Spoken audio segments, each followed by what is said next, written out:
안녕하십니까. 네, 오늘은 로마서 9장입니다.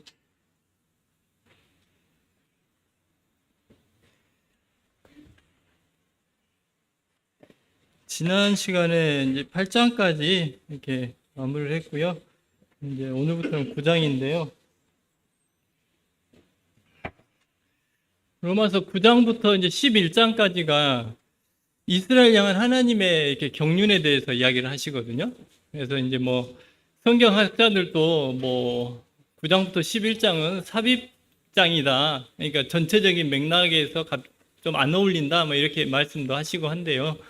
그냥 갑자기 성도들 이야기를 가다가 세 장에 걸쳐서 이스라엘 향한 하나님의 섭리를 이렇게 이야기를 하시거든요. 아니라 로마서에서 말하고자 하는 사도의 생각을 9장에서 11장을 통해서 여전히 이어가고 있고, 또한 사도가 다루고자 하는 그 논증을 뒷받침하는 필수적인 요소라고 이렇게 또한 이야기들을 하십니다. 지금까지 저희는 이제 앞에 부분을 잠깐 정리를 한번 하자면, 사도께서 1장에서 이제 복음에 대해서 소개를 하셨어요. 복음에 대해서 소개를 하는데, 이 복음은 그냥 갑자기 태어난 복음이 아니라 구약 성경에서 이미 예언되어져 있는, 선언되어져 있던 그러한 복음이다. 그리고 하박국서 말씀을 인용해서 오직 의인은 믿음으로 말미암아 구원을 받는다. 믿음으로 말미암아 살리라. 이 말씀을 인용해서 이 죄인들이 하나님 앞에서 구원을 얻게 되는 것은 유대인들이 말하는 행위에 있지 않고 오로지 믿음에 있다. 이렇게 이야기를 하십니다. 그리고 이제 3장에서 아브라함, 다윗을 예로 들어가지고 믿는 자가 의롭게 된다는 것을 확인을 시켜줍니다. 4장에서.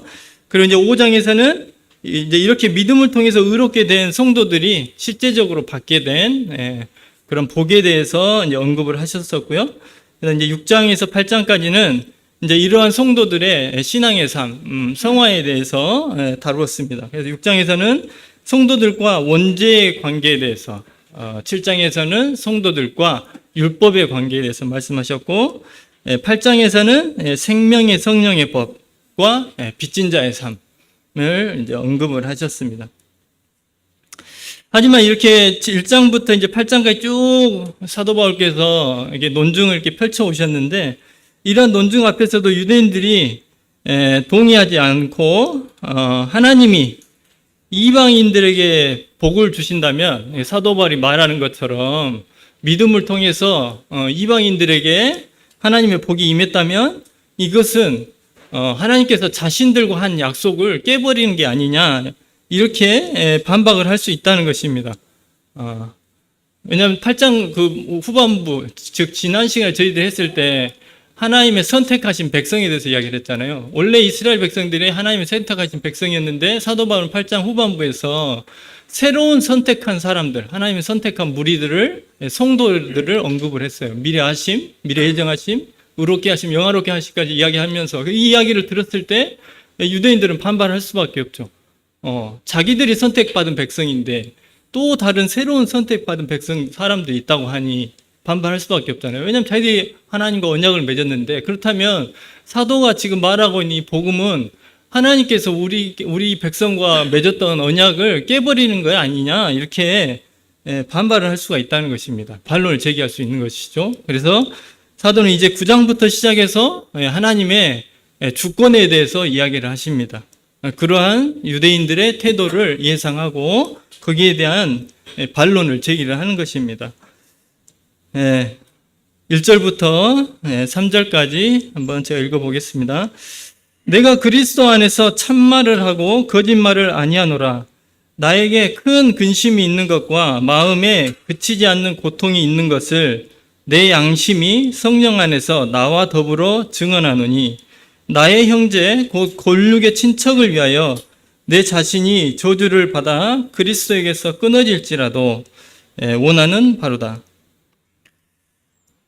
유대인들은 이제 역사 속에서 지속적으로 하나님을 거절해 왔죠.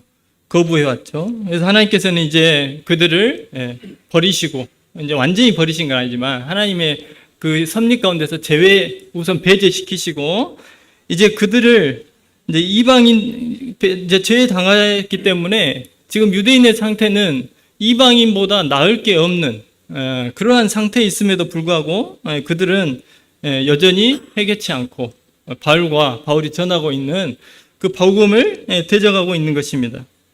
이러한 모습을 본 사도는 자신의 동족인 이제 유대인에 대해서 하나님이 어떻게 하실 것인지, 유대인을 향한 하나님의 섭리가 무엇인지를 이제 9장부터 10장까지 이제 이야기를 쭉 풀어 나가야 되는데, 그러한 이야기를 시작하려고 할 때 그 마음 가운데 큰 근심과 큰 고통이 자신에게 있다고 지금 이야기를 하는 것입니다.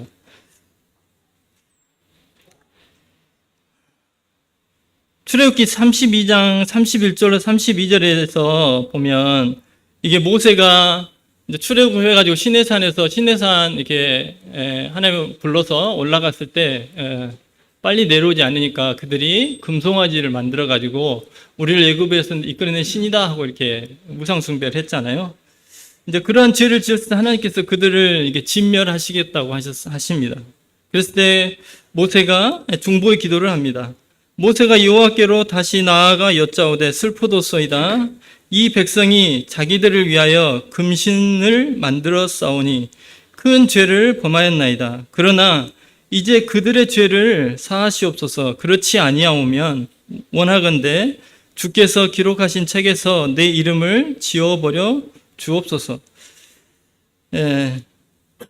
사도는 방금 읽은 말씀에서 나타난 모세와 같은 심정을 품었을 거라 생각이 됩니다. 이스라엘 백성들도 430년간 노예 생활을 하다가 이제 막 해방돼가지고 나왔는데 그 얼마 지나지 않아서 이제 하나님께 진멸을 당할 위기에 놓여 있잖아요. 얼마나 불쌍해요. 그래서 모세가 그 마음 가운데 고통이 있었던 것처럼 이제 사도 바울도 이제 자신의 백성들의 이제 어떠한 길을 가게 될지 하나님 품고 가지고 계신 계획이 뭔지를 이렇게 자기가 깨달은 바를 이제 설명하게 될 때 설명하기 전에 이제 생각을 할 거 아닙니까? 그 생각을 품었을 때 너무 마음이 슬프다는 거죠. 그 백성이 어떻게 될 것을 이렇게 알기 때문에. 사도는 이러한 자신의 진실됨을 호소하기 위해서 내 양심이 성령 안에서 나와 더불어 증거한다라고까지 이야기를 하고 있습니다. 4절 말씀 보겠습니다. 그들은 이스라엘 사람이라 그들에게는 양자됨과 영광과 언약들과 율법을 세우신 것과 예배와 약속들이 있고, 사도는 자신의 골육 친척을 언급하고 이제 유대의 백성들이, 이스라엘 백성들이 받은 특권을 쭉 그 다음 절까지 해서 9가지를 이렇게 나열을 합니다. 첫 번째는 이스라엘 사람이다. 원래 야곱의 이름이 이스라엘이었잖아요. 이스라엘 뜻이 아신 대로 하나님과 겨루어 이긴 자, 그 다음에 하나님의 방백. 방백이란 건 하나님의 나라의 고위 관리들 뭐 이런 느낌이거든요. 그래서 이스라엘 사람들은 자신이 이스라엘 사람이다라는 그런 자부심이 있는 거죠. 자신들의 뿌리가 하나님을 이긴 자, 하나님의 방백, 이제 이런 의미를 가지고 있으니까요. 두 번째는 양자됨입니다.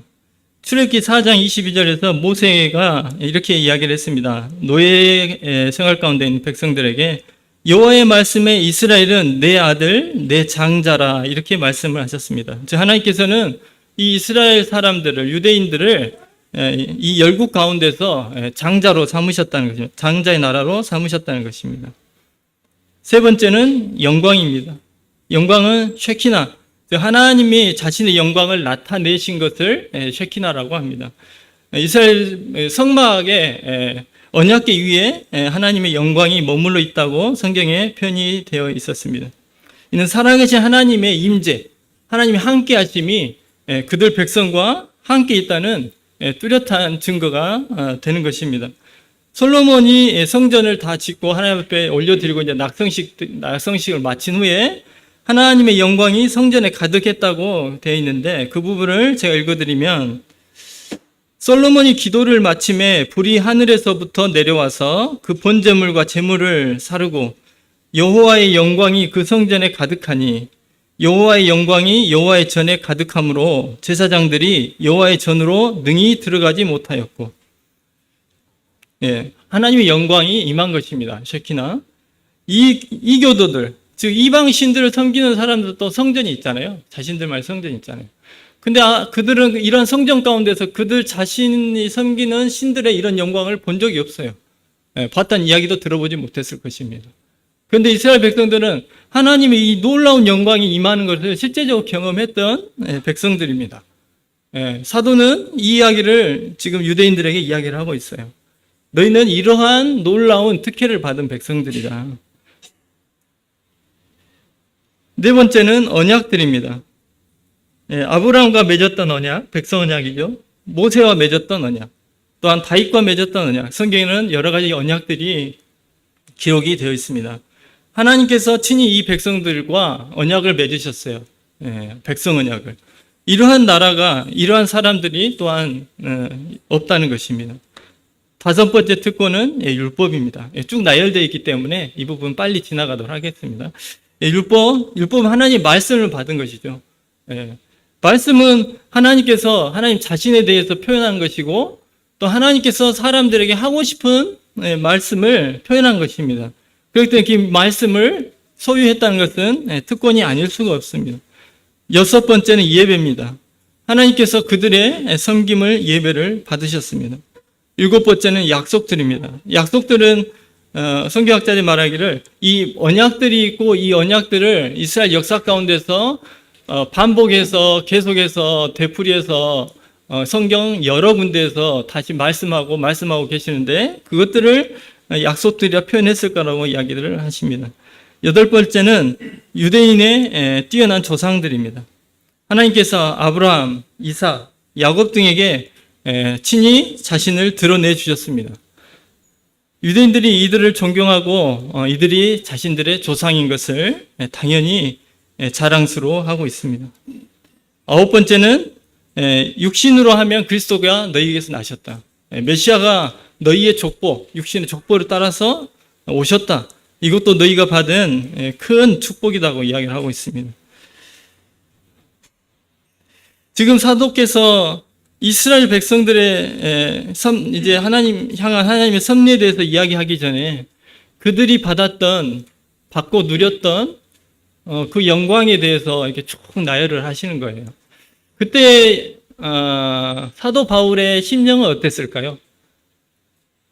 지금 그 구약시대 선지자들이 그 자신의 백성들에게 하나님의 뜻을 이렇게 나타내잖아요. 에레미야나 이사야 할 때 하나님의 심판을 받을 것, 멸망받을 것, 고통을 받을 것 이렇게 하잖아요. 이제 그런 말을 이제 해야 되는데 그 말을 하기 전에 이스라엘 백성들이 하나님께로부터 받았던 놀라운 이 은혜와 그 영광을 먼저 나열을 이렇게 하고 있습니다. 저는 이 말씀을 읽으면서 에레미야가 1장 1절 말씀이 생각이 나더라고요. 제가 읽어드리겠습니다. 슬프다 이 성이여, 전에는 사람들이 많더니 이제는 어찌 그리 적막하게 앉았는고. 전에는 열국 중에 크던 자가 이제는 과부와 같이 되었고, 전에는 열방 중에 공주였던 자가 이제는 강제 노동을 하는 자가 되었도다. 에레미야가 1장 1절은 이제 유다가 망하고 바벨론에서 포로 생활하고 있는 그 자신의 동족들을 보면서 에레미야가 한 이야기입니다. 그들의 영광을 이야기를 하고 있어요. 그들의 영광과 현재 처지를.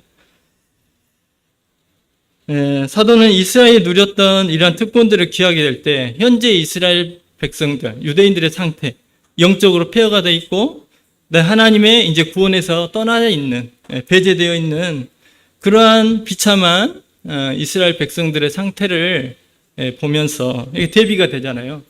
그 마음이 참 얼마나 슬펐을까 하는 생각을 하게 됩니다. 바울이 유대인이 아니었다면 그 감정이 덜했겠죠. 잘 모르니까. 이 하나님의 영광이 뭔지, 언약들이 뭔지, 조상들이 누군지, 이게 무슨 이방인들의 관심이 있겠어요. 하지만 사도는 자신이 유대인이잖아요. 유대인이기 때문에 자신이 이것들을 나열하면서 자신들이 이것들을 받은 게 얼마나 큰 놀라운 은혜인지를 알잖아요. 그리고 자신들의 백성들이 이것들을 실제적으로 누렸다는 걸 알잖아요. 아는데 그 자신의 이 백성들이 이제는 하나님의 그 섭리에서 이제 배제가 되어 있는 거예요. 구원에서 배제가 되어 있는 것입니다. 그 이야기를 해야 돼요. 얼마나 그 마음이 압박했습니까? 6절 말씀 보겠습니다. 그러나 하나님의 말씀이 패하여진 것 같지 않도다. 이스라엘에게서 난 그들이 다 이스라엘이 아니요. 사도는 4절로 5절에서 누구도 부인할 수 없는 유대인들이 받은 그 9가지 특권에 대해서 언급한 후에 6절에서 갑자기 이제 새로운 이야기를 하십니다. 그 새로운 논증이 바로 뭐냐면 원하시는 자를 택하시는 하나님의 의로우심에 대해서 이제 이야기를 시작하는 것입니다. 8장 후반부에서 하나님의 새로운 택하신 백성들인 성도들에 대해서 사도는 이야기를 했습니다. 이러한 이야기를 할 때 자신의 동족들이 생각이 났을 거예요. 8장 후반부터. 이에 사도가 이제 그런데 지금 사도가 8장 후반부에 이야기를 했을 때 문제가 이제 두 가지 사도 마음 가운데 두 가지 어려움이 있었습니다. 첫 번째는 자신의 동족을 생각했을 때 그 아픔. 이게 하나님의 자신이 깨달은 거잖아요. 말씀을 통해서 깨달은 거예요. 말씀을 통해서 공부하다 보니까 깨닫게 된 것이 우리 백성은 이제 하나님의 선입에서 배제되어 있구나. 하나님의 구원에서 배제되어 있구나. 이걸 알게 된 거예요. 그러니까 자신의 동족들이 생각났고 그 마음 가운데 아픔이 있죠. 두 번째 또 이걸 알게 됐을 때 사도가 걱정되었던 건 뭐냐면 이 이야기를 들은 이스라엘 사람들이 유대인들이 뭐라고 할지가 예상이 되는 거죠. 그러면 우리 하나님과 우리와 맺었던 그런 언약이 폐해진 것이냐 이러한 공격을 받을 수 있게 되는 것이죠. 이스라엘 왕 예수 그리스도가 탄생했다는 소식을 듣고 헤롯 왕이 이렇게 분개하는 것처럼 유대인들이 그럴 수밖에 없는 거예요. 여태껏 자기들은 자기 자신들이 하나님 백성이라고 생각했는데 사도가 갑자기 너희들은 이제 하나님 백성이 아니고 새로운 하나님 백성이 났다 이렇게 하니까 화가 날 수밖에 없죠. 그럼 우리가 하나님과 맺었던 언약이 뭐냐, 모세 언약이 뭐냐, 아브라함 언약이 그럼 뭐야 이렇게 공격을 할 수가 있다는 거예요. 그래서 사도는 이 두 가지 문제를 마음 가운데 겪게 됩니다. 그리고 그 두 가지 문제를 이제 말씀을 통해서 이제 해결을 받게 되죠.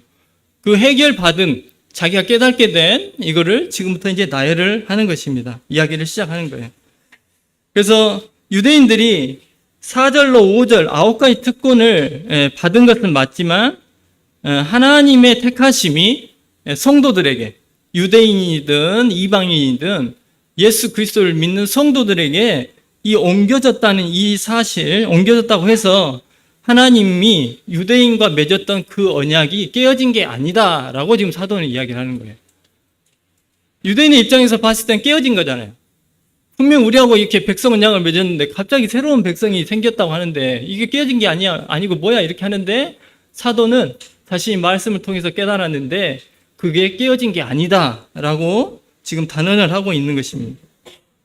즉 여기서 말하는 게 뭐냐면 너희는 이 이스라엘이란 말을 너희 민족을 지칭하는 말로 사용하고 있지만 하나님이 말씀하시는 이스라엘은 민족을 지칭하는 말이 아니라는 거예요.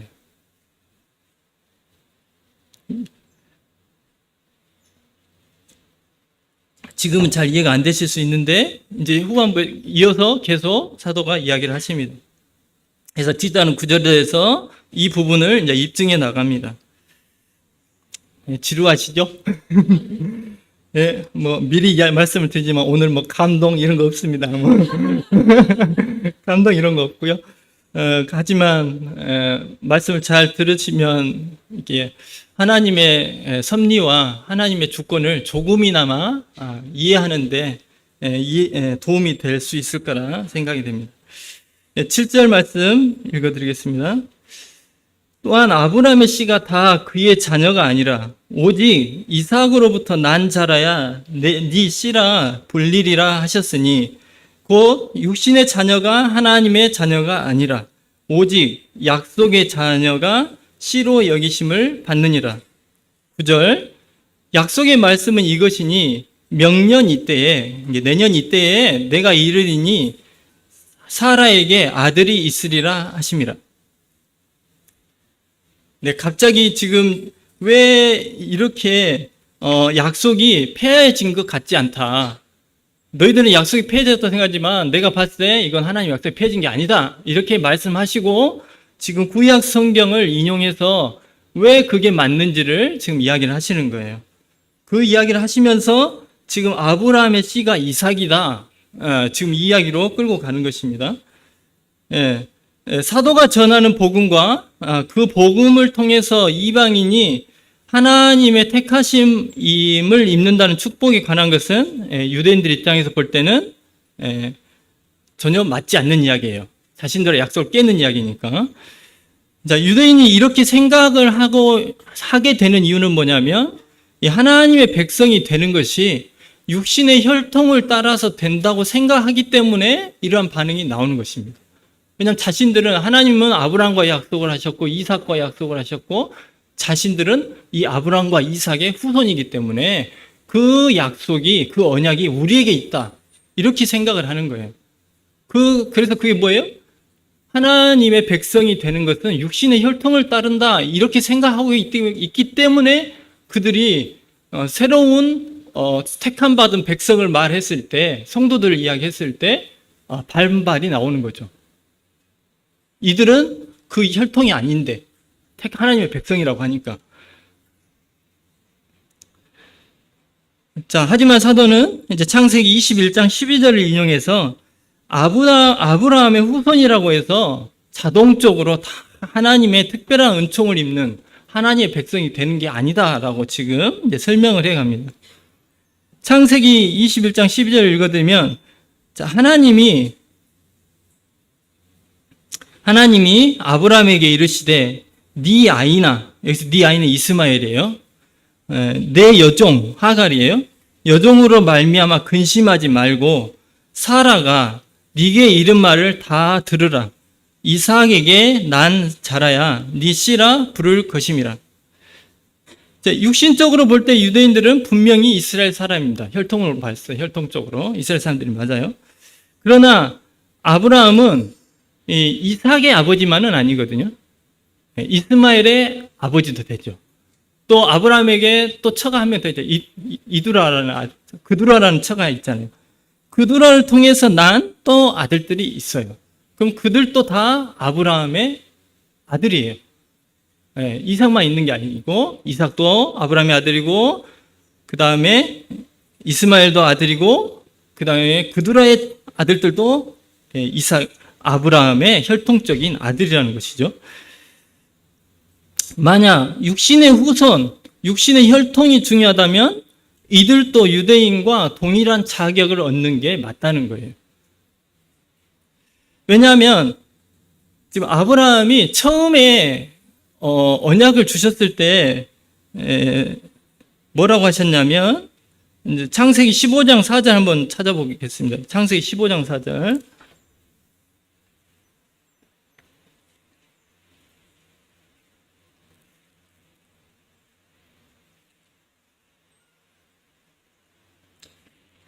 네, 15장 1절부터 제가 빠르게 읽어드리겠습니다. 이후에 여호와의 말씀이 환상 중에 아브라함에게 임하여 이르시되 아브라함아 두려워하지 말라. 나는 네 방패요 너의 지극히 큰 상급이니라. 아브라함이 이르되 주 여호와여 무엇을 내게 주시려 하나이까. 나는 자식이 없사오니 나의 상속자는 이 다메섹 사람 엘리에셀이니이다. 자식이 없으니까 다메섹 사람 엘리에셀에게 후계자로 삼겠다 이렇게 이야기하는 거죠. 아브라함이 또 이르되 주께서 내게 씨를 주지 아니하셨으니 내 집에서 길린 자가 내 상속자가 될 것이니이다. 엘리에셀 이야기하는 거죠. 여호와의 말씀이 그에게 임하여 이르시되 그 사람이 내 상속자가 아니라 네 몸에서 날짜가 네 상속자가 되리라 하시고, 15장에서 하나님께서 아브라함에게 하신 언약은 뭐냐면 아브라함을 통해서 난 아들이 네 후계자, 네 후손, 네 자손이 된다, 상속자가 된다 이렇게 약속을 하신 거예요. 사라를 통해서 난 아들이 그렇다라고 약속을 하지 않으셨어요. 뭐 그두라를 통해서 난 자식이다 이렇게 안 하셨어요. 단지 아브라함을 통해서 아브라함의 아버지면 되는 거예요. 그러면 하나님이 말씀하신 상속자의 권리를 가질 수가 있는 것입니다.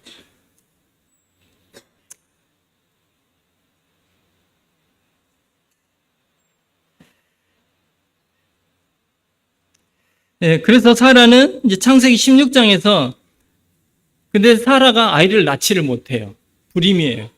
그래서 사라는 여종 하갈을 통해서 자녀를 갖고자 합니다. 이것은 사라가 잘못한 게 아니에요. 하나님께서 아브라함을 통해서 자식을 주시겠다고만 약속하셨지 사라를 통해서 주신다는 약속을 안 하셨거든요. 그래서 이제 하갈을 통해서 낳은 아들이 이스마엘입니다. 근데 이 이스마엘이 태어나가지고 한 13년 정도 됐을 때 하나님께서 나타나셔서 사라에게 아들을 낳게 하시고 그에게 복 주시겠다. 내가 사라에게서 난 그 아들을 이제 네 후손으로 삼겠다고 갑자기 또 언약을 하시는 거예요. 자, 그리고 21장에서 사라가 이삭을 낳습니다. 그런데 이스마엘이 이삭을 놀려요. 그러니까 사라가 화가 나죠. 그래서 아브라함에게 하갈과 이스마엘을 내쫓으라고 아브라함에게 요구를 합니다. 그때 이제 아브라함은 고민을 해요. 이스마엘과 하갈 때문에 자기 하여튼 자식인데 내쫓아야 되니까. 그래서 이렇게 고민하고 근심하고 있을 때 하나님께서 아브라함에게 나타나셔서 하신 말씀이 창세기 21장 12절 좀 전에 읽었던 그 말씀입니다. 그들을 인해서 근심하지 말아라. 사라가 너한테 하는 말을 다 들어라. 이삭에게 난 자라야 네 씨라 부를 것입니다. 이삭을 통해서 내가 네 계보를 이어가겠다. 이렇게 하나님께서 이야기를 하시는 거예요.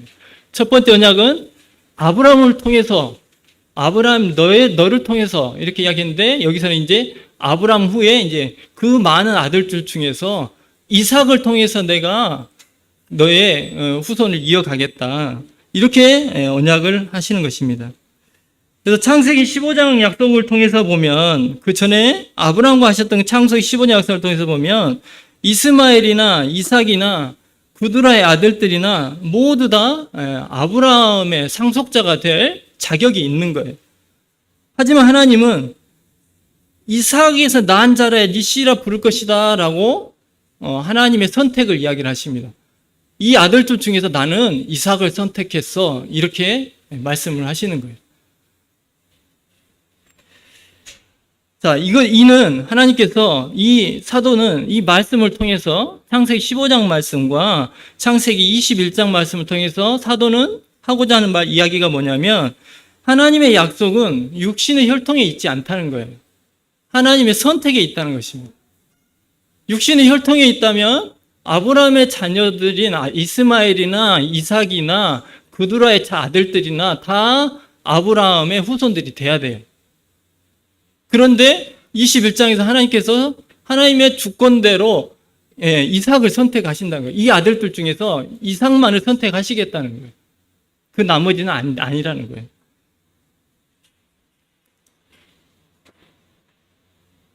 그래서 아브라함을 선택하셨지만 아브라함에게서 난 자라고 해서 다 네 상속자가 된 게 아니라 나는 이삭을 통해서 이어갈 거야. 이렇게 하나님의 주권적인 선택을 이야기를 하십니다.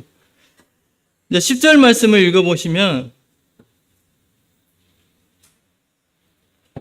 지금 사도는 이 이야기를 듣고 또 이스라엘 유대인들이 할 반론을 예상을 하고 거기에 대해서 또 다시 논증을 더해가는 것입니다. 그뿐 아니라 또한 리브가가 우리 조상 이삭 한 사람으로 말미암아 임신하였는데 이제 아브라함과 이삭 이야기를 지나서 이제 이삭과 리브가 이야기로 넘어갑니다. 그뿐 아니라라고 시작하는 것은 앞에 논증에 이제 보충을 하는 거죠. 6절로 9절에서 아브라함의 이해를 통해서 하나님의 주권적인 선택에 대해서 논증했는데 자, 어떤 부분이 부족해서 사도는 여기서 이제 이삭과 리브가를 이야기하고 있는 것일까요? 제가 지금 아브라함에게 하신 약속, 그리고 이삭에게 하신 약속, 여기 지금 설명을 드렸잖아요. 이 설명을 유대인들도 똑같이 들었을 거예요. 근데 유대인들은 이걸 듣고도 만족이 안 돼요. 이해가 안 돼요. 반론할 거리가 있어요. 무슨 반론거리가 있을까요? 재미를 좀 붙여가 보려고 이렇게 설명하는 건 무슨 반론거리가 있을까요? 왜냐하면 이삭과 이스마엘, 그리고 그두라의 아들, 그두라를 통해서 난 아들들 사이에는 엄연한 차이가 존재하거든요. 그거를 또 유대인들은 또 지적을 하는 거예요.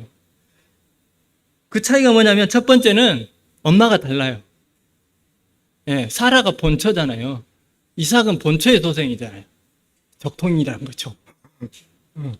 하나님의 뜻은 아니에요. 하나님의 뜻은 그게 아닌데 이스라엘 사람들은 그렇게 공격을 할 수가 있다는 거예요. 두 번째는 태어난 방식이 달라요. 이삭은 사라가 불임 상태, 사람의 능력으로는 도저히 아이를 낳을 수 없는 그런 상태에서 하나님의 능력으로, 하나님의 약속으로 난 자식이에요. 근데 이스마엘은 사람의 방식을 통해서 난 자식이에요. 하나님 생각이 그렇다는 게 아닙니다. 이스라엘 사람들이 그렇게 생각한다는 거예요, 유대인들이. 그러니까 이삭이 정통이지 이쪽은 아니잖아. 그러니까 우리 유대인들이 정통이지 하나님 백성이고 이스마엘의 후손이나 그두라의 아들들의 후손들은 하나님 백성이 될 수가 없다. 이렇게 말을 할 수가 있다는 것이죠. 그래서 사도는 이러한 정통성, 이게 왕가를 이어가다 정통성이 중요하잖아요. 지금 그 이야기를 이렇게 공격을 할 수가 있으니까 지금 10절 말씀을 통해서 그것도 잘못됐다는 것을 이제 설명해 가는 것입니다. 자, 이러한 유대인들의 반박을 예상한 사도는 뭐라고 이야기하냐면 리브가가 엄마가 한 명이잖아요. 리브가가 우리 조상 이삭 한 사람으로 말미암아 임신했는데 이렇게 이야기를 해요. 그러니까 엄마도 같고 아빠도 같다는 거예요. 그걸 좀 강조를 하는 거예요. 아브라함에서는 아빠는 같지만 엄마들이 달랐잖아요. 그래서 유대인들이 공격할 수가 있단 말이에요. 그래? 그런데 그럼 이삭과 리브가를 한번 봐봐. 에서와 야곱을 봐봐.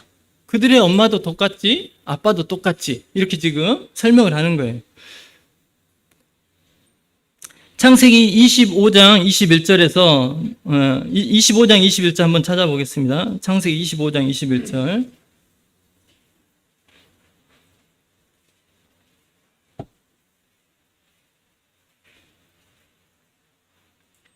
이삭이 그의 아내가 임신하지 못함으로 그를 위하여 여호와께서 간구하매 여호와께서 그의 간구를 들으셨으므로 그의 아내 리브가가 임신하였더니,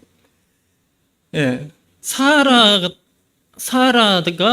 불임 상태에서 하나님의 능력으로 아이를 낳았는데 그 사람이 이삭이에요.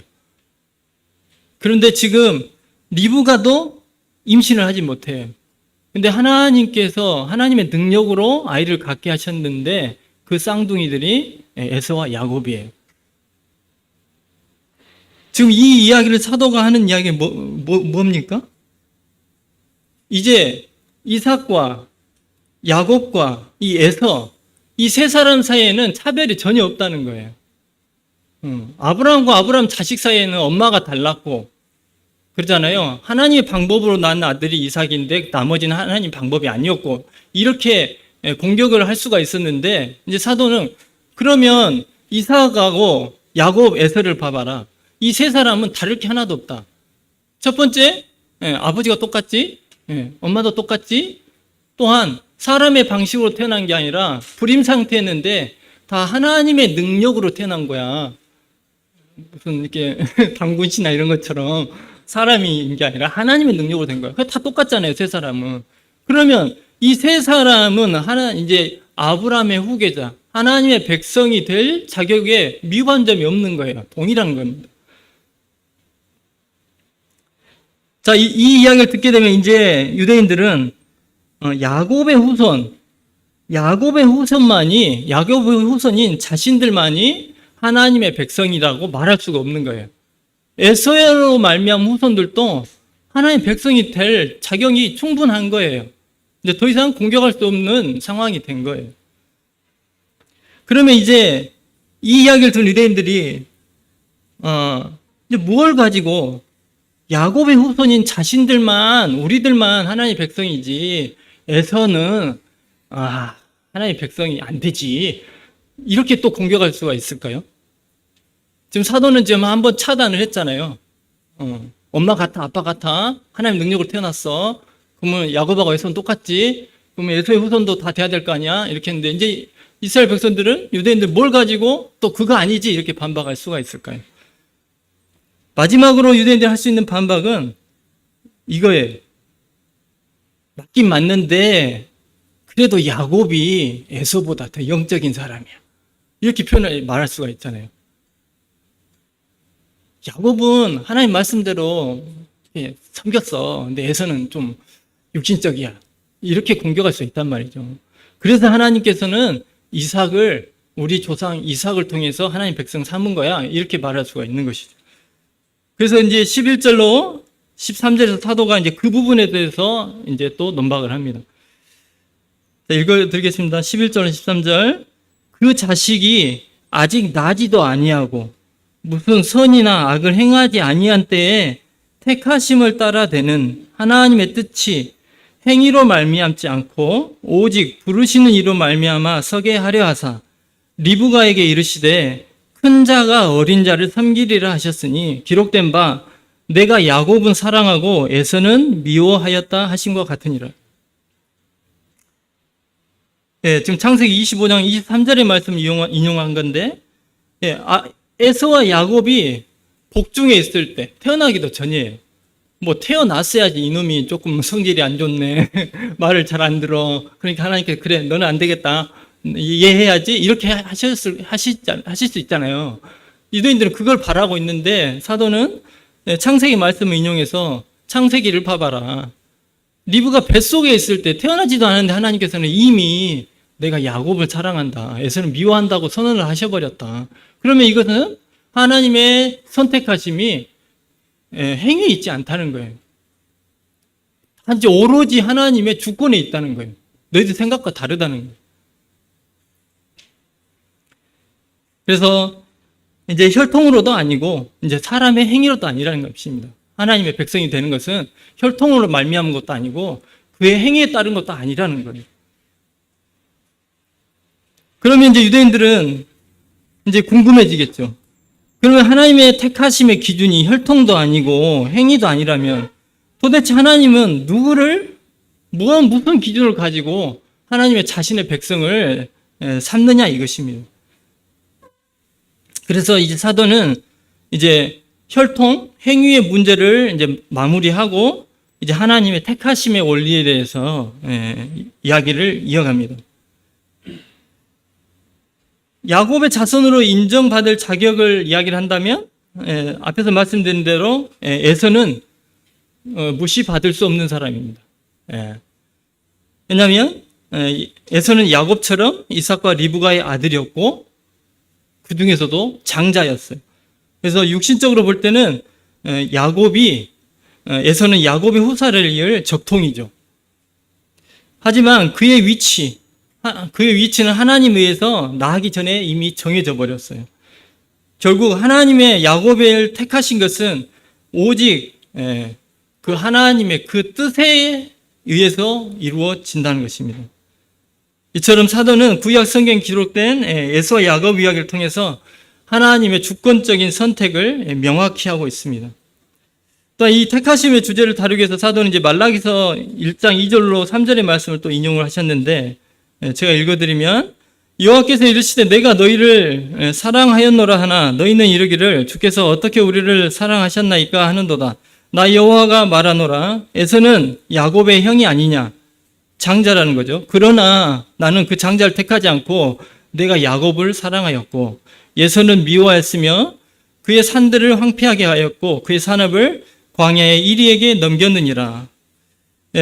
선지자 말라기 시대 이스라엘 사람들은 자신들 향한 하나님의 사랑을 의심했습니다. 그랬을 때 선지자 말라기 선지자가 하나님이 너희들을 사랑하신다는 증거로 하신 이야기가 방금 이 이야기입니다. 에서는 그런 사랑을 받지 못했고 미워함을 받았다고 표현이 되어 있습니다. 이 미워함을, 에서를 미워했다 이 표현을 들으면 마음에 거리낌이 있잖아요. 하나님께서 누구는 사랑하고 누구는 미워하고, 사랑 안 해도 좋긴 하지만 미워하시는 건 좀 너무하고 막 이렇게 생각이 들지 않습니까? 근데 이제 성경학자들은 이렇게 설명을 하더라고요. 이거는 이스라엘 백성들의 표현의 방식이다. 자, 예를 들자면 누가복음 14장 26절에서 무릇 내게 오는 자가 자기 부모와 처자와 형제와 자매와 더욱이 자기 목숨까지 미워하지 아니하면 능히 내 제자가 되지 못하고, 주님께서 하신 말씀이에요. 근데 마태복음 10장 37절에서는 비슷한 이야기지만 아버지나 어머니를 나보다 더 사랑하는 자는 내게 합당하지 아니하고 아들이나 딸을 나보다 더 사랑하는 자도 내게 합당하지 아니하며, 주님께서 또 이렇게 이야기를 하셨어요. 그래서 미워한다는 표현은 덜 사랑한다는 의미가 될 수 있다는 것입니다. 근데 여기서 지금 사도는 본문에서 하고자 하는 이야기는 거기에 초점이 맞춰진 건 아닙니다. 뭐 에서를 덜 미워했다는 표현이 뭐 미워했다는 의미인지 뭐 덜 사랑했다는 의미인지 그건 중요하지가 않는 거예요. 사도가 말하고자 하는 바는 뭐냐면 저번 시간, 즉 8장 후반부에서 성도들 향한 하나님의 미리 하심, 미리 정하심, 의롭게 하심, 영화롭게 하심에 대해서 유대인들이 불평할 수가 없다는 것입니다. 하나님께서 어떤 사람을 택하시고 어떤 사람은 물리치시고, 그것은 하나님의 자유, 고유 권한이라는 것이죠. 그렇게 하나님께서 행하셨다고 해서 하나님 불의하시다고 할 수가 없고, 하나님의 말씀에 모순이 있다 말할 수가 없다는 것입니다. 근데 저번 시간에도 이렇게 말씀을 드렸지만, 지금 창세기 지금 로마서 8장 후반부부터 하나님께서 주권적인 선택하심, 하나님의 주권적인 선택하심에 맞춰서 사도는 이야기를 하고 있습니다. 우리가 하나님의 그런, 우리가 책에서도 배웠다시피 그거를 우리 입장에서 봤을 때, 하나님의 입장에서 봤을 때 그 두 가지를 이야기했었잖아요. 기억나시죠? 자, 하나님 미래하심 하면, 다시 한번 우리가 되새기면, 하나님의 미래하심, 로마서 지금 8장 9장에서 하는 하나님의 미래하심이라고 할 때, 하나님께서는 전지하시기 때문에 얘가 태어나서 앞으로 무슨 일을 할 거야, 이렇게 미래하셨다는 의미가 아니고, 하나님께서 이미 다 계획을 하셨어요. 그 사람에 대해서 계획을 하셨기 때문에 그 사람이 이렇게 될 거를 미리 아신다는 거예요. 로마서 8장 9장에서 말하는 하나님의 주권적인 미래하심과 선택은 그거입니다. 그런데 미래하심에는 근데 두 가지가 있잖아요. 성경에서도 두 가지를 이야기하잖아요. 하나님이 전지하시기 때문에 이렇게 될 것을 아셨다. 이것도 맞는 말이고, 하나님께서 미리 그들을 선택하시고 미리 아시고 미리 선택해서 그들에게 뜻을 두시고 그들에게 이루실 것을, 바벨론 왕은 고레스 이야기를 통해서 제가 설명을 했었습니다. 하나님께서 고레스를 내가 이렇게 지명하시고, 고레스가 태어나기 130년 전에 내가 너를 통해서 이렇게 일할 거야 라고 계획을 하셨거든요. 그것은 하나님께서 고레스가 태어나서 얘가 열심히 해가지고 열국을 막 이렇게 정벌 해서 막 이렇게 제국이 돼서 이렇게 할 거야, 그거를 아셨다는 게 아니에요. 하나님께서 고레스에게 이미 그에게 그가 해야 될 일을 정해 주셨어요. 그리고 고레스는 그 일을 한 것이에요. 지금 8장과 9장에서 계속 이어가는 하나님의 주권적 선택하심은, 미래하심은 그러한 관점에 대해서 지금 이야기를 하고 있는 것입니다. 그래서 지금 하지만 이 두 가지는 다 틀렸다고 할 수가 없는 것이고, 우리의 지혜로는 이 두 가지를 다 엮어서 설명할 수는 없어요. 일치시켜서 설명할 수는 없습니다. 그래서 지금 계속해서 저희가 8장, 9장을 할 때 이런 주권적인 선택하심과 미래하심을 이야기를 할 때에 오해할 수 있는, 잘못 이해할 수 있는 부분이 있어요. 예서가 미워했다는 표현은 사도가 오직 하나님의 뜻으로 인해서 영원한 구원이나 개인의 멸망이 결정된다, 이거를 이야기하는 건 아니라는 거예요. 그거를 들으면 자꾸 그렇게 생각이 될 수 있잖아요. 그렇게 한 게 아니라, 우리가 로마서 처음 시작할 때부터 말씀드린 것처럼 이 로마서는 개인이 내가 하나님을 이렇게 만난 경험, 내가 하나님을 만나고 그분을 통해서 구원받은 그 경험을 이야기하는 게 아니고 하나님께서 어떻게 해서 나를 만나 주셨는지에 대해서 하는 하나님 입장에서 하는 고백이라고 이야기하는 성경학자가 있습니다. 그래서 그런 관점으로 보시면 좋을 것 같습니다.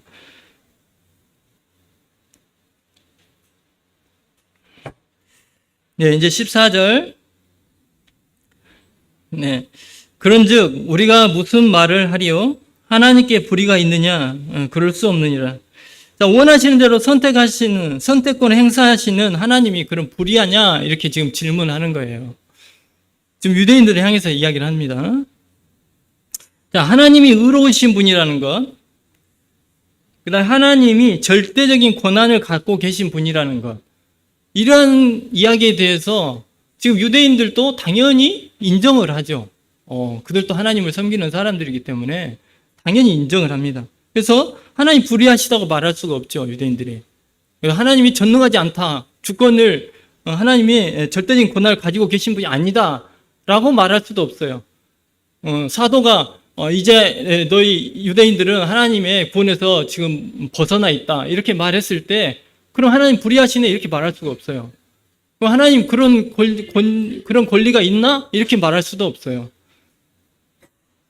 그럼 이방인 지금 유대인들이 할 수 있는 이야기는 뭐냐면 하나님은 의로우신 분이 맞아. 하나님은 절대적인 주권을 가지고 계신 분이 맞아.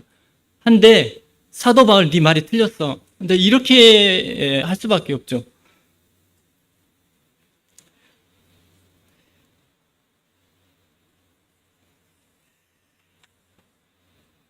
그래서 지금 유대인들이 인정할 수 없는 것은 두 가지입니다. 첫 번째는 하나님께서 이방인들에게 긍휼을 베푸셨다는 것을 인정할 수가 없어요. 두 번째는 하나님께서 자신들에게 베푸셨던 그 긍휼을 다시 가져가셨다는 것을 인정할 수 없어요. 사도는 그걸 이야기하거든요.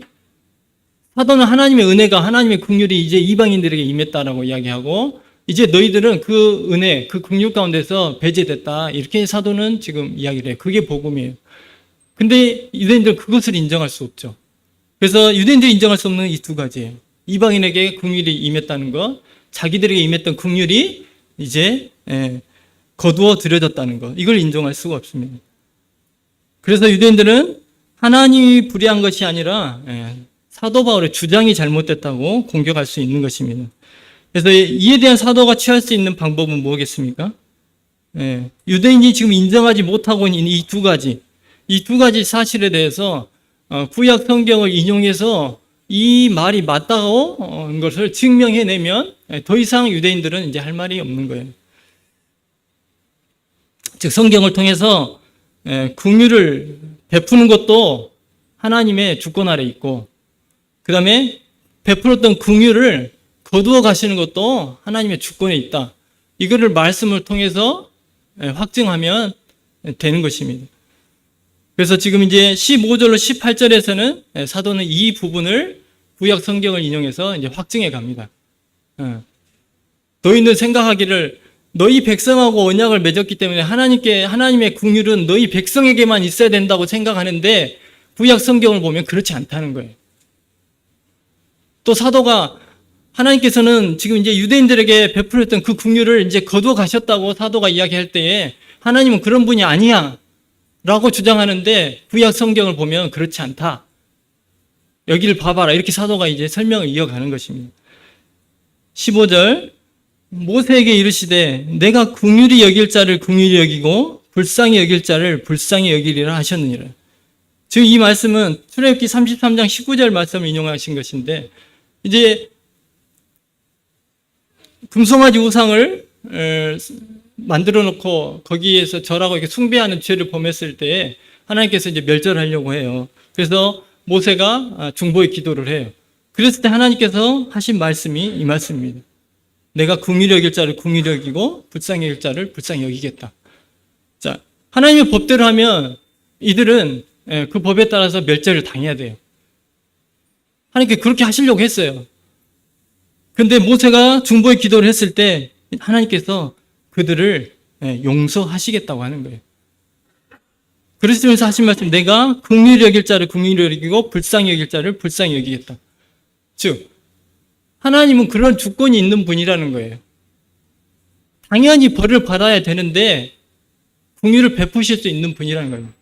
불쌍히 여김을 받지 못할 자들인데도 하나님의 주권에 의해서 불쌍히 여기실 수 있는 분이라는 거예요. 그런 긍휼을 베푸실 주권, 자격이 있는 분이라는 거예요.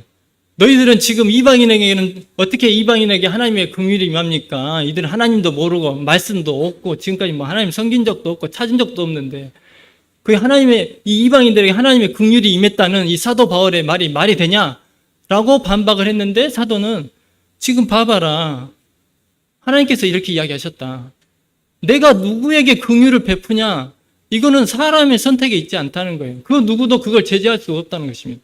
하나님께서 이 사람한테 긍휼을 베풀었다고 해서 하나님 왜 이 사람한테 긍휼을 베풀었어요? 이렇게 할 수 있는 사람이 없다는 거예요. 그건 하나님의 주권에 달려있다는 것입니다. 하나님께서 그 마음에 긍휼을 베풀고자 하면 베푸는 것이고 불쌍히 여기고자 하면 불쌍히 여길 수 있다는 것입니다. 그래서 하나님을 향해서 하나님은 이런 특정 부류에 대해서만 긍휼을 베푸셔야 돼요.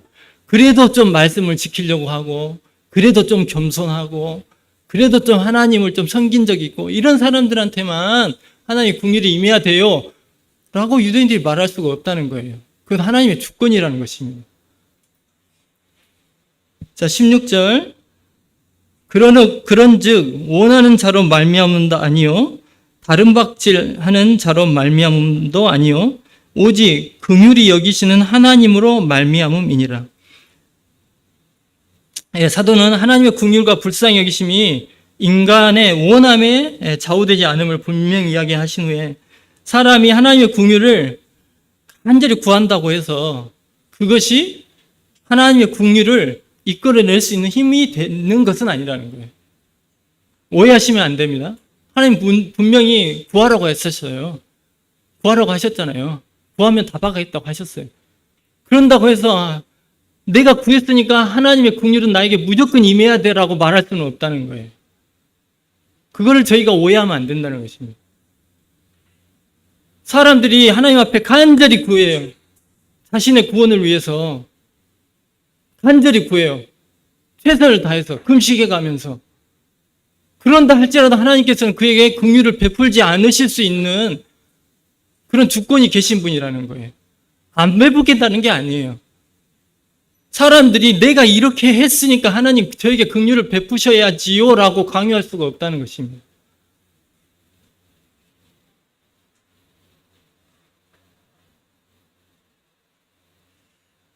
사도는 이 표현을 원하는 자로 말미암음도 아니요라고 지금 말을 하고 있습니다.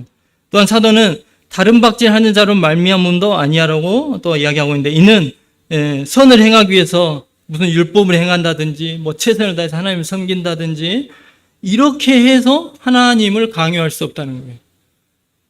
제가 하나님을 이렇게 섬겼는데 하나님의 복음을 믿지 않고 하나님을 이 땅에서 제가 이 땅에 살면서 얼마나 하나님을 위해서 충성을 다했습니까? 제가 말씀 얼마나 섬겼어요? 얼마나 구제를 했습니까? 이렇게 한다고 해서 하나님이 천국을 옮겨줍니까? 아니라는 거예요. 그것이 긍휼을 받아내는 무슨 특권이 될 수가 없다는 것입니다. 하나님을 그걸 가지고 하나님의 긍휼을 이끌어낼 수가 없다는 거예요. 강요를 할 수는 없다는 것입니다. 그걸 보고 하나님께서 긍휼을 베푸실 수는 있지만 17절로 18절 성경이 바로에게 이르시되 내가 이 일을 위하여 너를 세웠으니 곧 너로 말미암아 내 능력을 보이고 내 이름이 온 땅에 전파되게 하려 함이라 하셨으니 그런즉 하나님께서 하고자 하시는 자를 긍휼히 여기시고 하고자 하시는 자를 완악하게 하시느니라. 지금 15절 16절을 통해서는 지금 유대인들이 인정할 수 없는 두 가지, 첫 번째는 이방인들에게 긍휼이 임했다는 것, 두 번째는 자신의 백성들에게 임했던 긍휼이 이제 제하여졌다는 것. 이 두 가지를 유대인들이 인정할 수가 없었는데 15절로 16절을 통해서 하나님이 긍휼을 베풀고자 하는 자에게 베풀고 불쌍히 여길 자를 베푸시는 그런 주권적인 하나님이시다라고 지금 사도는 이야기한 거예요. 이 문제를 해결한 거예요. 그리고 이제 17절, 18절에서는 이제 하나님께서는 긍휼을 베푸셨다가도 그 긍휼을 거두어 가시는 분이다 라는 것을 이제 구약 성경을 이용해서 증명해 가시는 것입니다.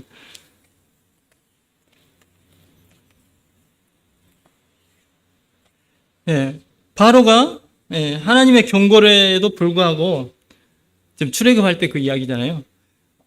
불구하고 하나님의 거듭해서 그 마음에 강팍하게 했습니다. 그랬을 때 하나님께서는 이제 그 바로가 회개할 마음을 기회를 주지 않으십니다. 그리고 그의 마음을 완악하게 하셨다고 합니다. 하나님께서 그냥 바로의 마음을 완악하게 하셨다는 게 아니에요. 하나님께서는 이미 미리 기회를 다 주셨어요.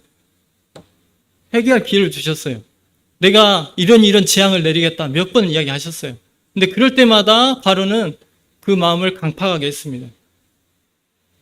즉 하나님께서 이 재앙 10가지 재앙을 베푸실 때 초반에 하나님께서는 바로에게 회개할 그 재앙을 당하지 않을 수 있는 그러한 기회를 주셨어요. 긍휼을 베푸신 거죠. 그냥 이렇게 처벌해도 돼요. 애굽은 제약된 도시니까 나라니까 해도 돼요. 근데 하나님께서는 긍휼을 베푸셨어요. 회개할 기회를 줬어요. 근데 바로가 회개치 않고 그 마음을 계속해서 강팍하게 했습니다. 그랬을 때 하나님께서는 긍휼을 거두어 가십니다. 긍휼을 거두어 가신 게 뭐냐면 이제 더 이상 회개할 마음을 주시질 않는 거예요. 그게 마음을 강팍하게 하셨다는 것입니다. 사도는 이 말씀을 통해서 하나님의 주권은 긍휼을 베푸실 뿐만 아니라 긍휼을 베풀었지만 여전히 완악한 자들에게는 그 긍휼을 다시 거두어 가시는 분이라는 것을 지금 이 말씀을 통해서 이야기를 하시는 것입니다. 너희 유대인들도 지금 너희들의 역사를 한번 봐봐라. 계속해서 하나님께서는 긍휼을 베푸시고 또 이게 도와주시고 했는데 계속해서 그 마음을 완악하게 했어요. 거절하고 거부하고 하나님을 거부하고. 그래서 하나님께서는 이제 너희 백성들에게 베푸셨던 그 긍휼을 이제 거두어 가신 것이다. 너희는 하나님께서 어떻게 해서 우리는 언약 맺은 백성인데 하나님께서 우리에게 베푸셨던 언약 그 긍휼을 거둬갈 수 있냐? 그 말이 안 된다. 하나님이 얼마나 신실하신 분인데 이렇게 반박할 수 있지만 성경이 말하고 있다. 하나님은 얼마든지 긍휼을 베푸셨다가도 그들이 마음이 강팍하게 계속해서 강팍한 마음을 품으면 거둬가실 수 있는 분이다라고 사도는 이야기를 하고 있습니다. 오늘 말씀 통해서 지금 무슨 교훈을 성도님들은 받으셨는지 모르겠어요. 저희들에 관한 이야기가 아니고 이스라엘에 관한 이야기잖아요. 우리들 이야기가 아니니까 재미도 없고 그럴 수도 있는데 지금 이 이야기가 11장까지 가야 됩니다. 사도는 분명히 이 이야기를 넣은 이유가 있을 거예요. 그래서 이 성경학자들은 사도의 논증이 이 19장, 10장, 11절에서도 이어지고 있고 이 부분도 사도의 논증을 이루는데 아주 중요하다 이렇게 나옵니다.